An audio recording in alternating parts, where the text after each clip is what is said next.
大家好，又係男人咧，同大家討論時事熱話嘅時間啦。錄音嘅時間係4月28日嘅晚上。嗱，仲有幾日咧就係五一黃金週。今年嘅五一黃金週咧，同以往可以話係好唔同，因為今次咧係關稅戰，一個全球關稅戰打響之後嘅第一個五一黃金週。呢一個五一黃金週嘅啟示咧，可以話係相當之大。就係究竟喺關稅戰之下，中國受到影響有多大？我哋嘅消費信心有冇受到影響？嗱，喺就嚟到五一咧，最近嘅數據咧，暫時嚟講係非常之好㗎。又話咁講啊，唔好話非常之好，應該話咧係令人驚喜嘅。就係話咧，呢個五一假期嘅入境遊訂單量咧，已經同比增長咗173%。換句話說咧，今年嘅一個五一黃金週嘅假期咧，雖然咧唔係話好多外國會放好多日假，但係咧唔少外國遊客咧都帶住咧行李箱，帶住其他嘢喺度嚟中國去掃貨。呢個某程度上咧係因為最近咧油在中國熱度不減啦，購在中國咧亦都係蔚然成風。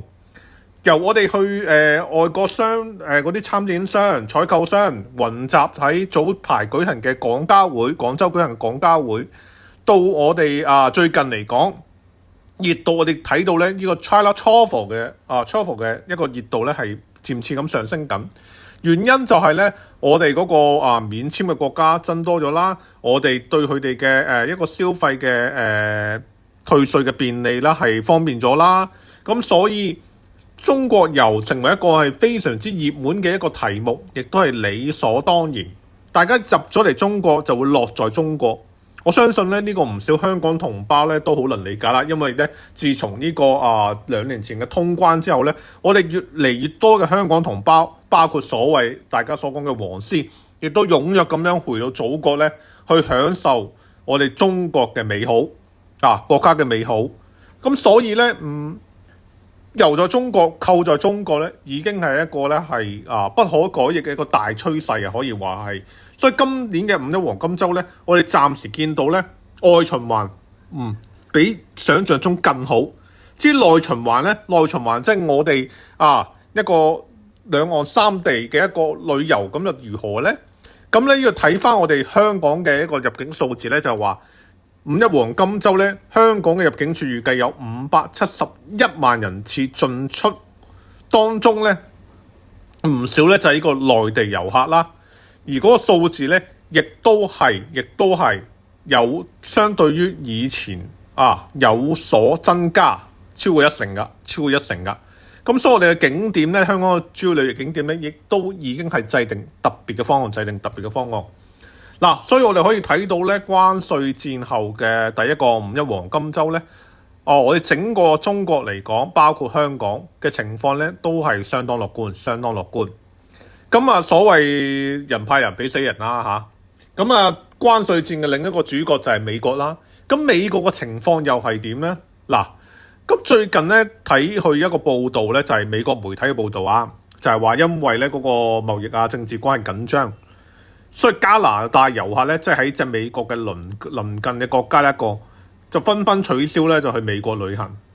咁因為一向嚟講美國旅遊業咧一個好大嘅份額就係加拿大，因為好近，咁所以呢個咧亦都被特朗普經常嘲諷咧係美國另外一個州。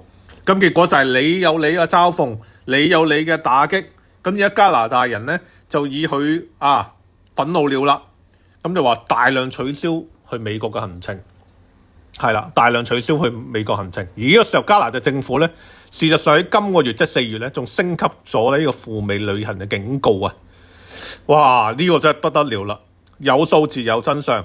根據美國旅遊協會數據咧，去年加拿大向美國咧輸送咗咧2000幾萬遊客，係美國嘅最大客源國。所以如果冇咗加拿大咧，真係不得了大件事啊！咁所以大家睇翻貿易戰嘅關稅戰嘅兩個國家，一個主角係中國，一個主角係美國。中國以開放嘅態度歡迎天下朋友，美國咧就係逢人就打，逢人打壓，逢人欺凌。咁結果咧喺呢個情況之下咧，大家見到咧，雖然大家都受傷啦，一定係，但係我哋中國憑住我哋嘅內外循環，憑住我哋嘅開放態度，憑住我哋嘅胸懷天下，結果咧我哋暫時受到嘅影響咧係相對輕微，相對輕微。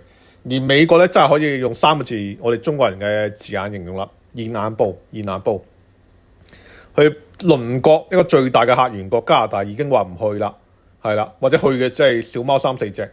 咁你話點可能冇影響呢？點可能冇影響呢？尤其係之前嘅一啲好多嘅報道都講到美國嘅豬肉啊、大豆啊採購訂單大幅減少，因為好多之前咧都係運去中國嘅。咁而家好啊，你話關稅，我話關稅，咁當然大家都會受害啦。咁但係就話我哋中國咧一早就話啲訂單點樣出口轉內銷，即係咧經過內循環頂住檔先，幫你再開拓啲新興嘅市場，好似東盟啊其他地方咁樣係啦，包括香港咧都會借助嚟做一個跳板，去同國家打好呢個關稅戰。相反，你美國咧真係叫做孤家寡人啦，你打中國不特止，你仲連你啲盟友都唔放過。雖然你而家話咩暫緩啫。大家見過鬼都怕黑啦，明知你會背後刺佢哋一刀，佢哋今次仲會傻仔跟你步伐同返還咩？唔好傻啦！即係大家就算要靠邊站啊，都唔係亂站噶嘛。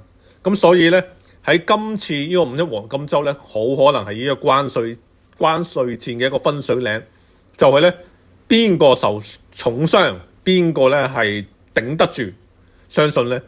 過完呢個五一黃金週咧，可能會有更多嘅數據浮出，我哋咧姑且拭目以待。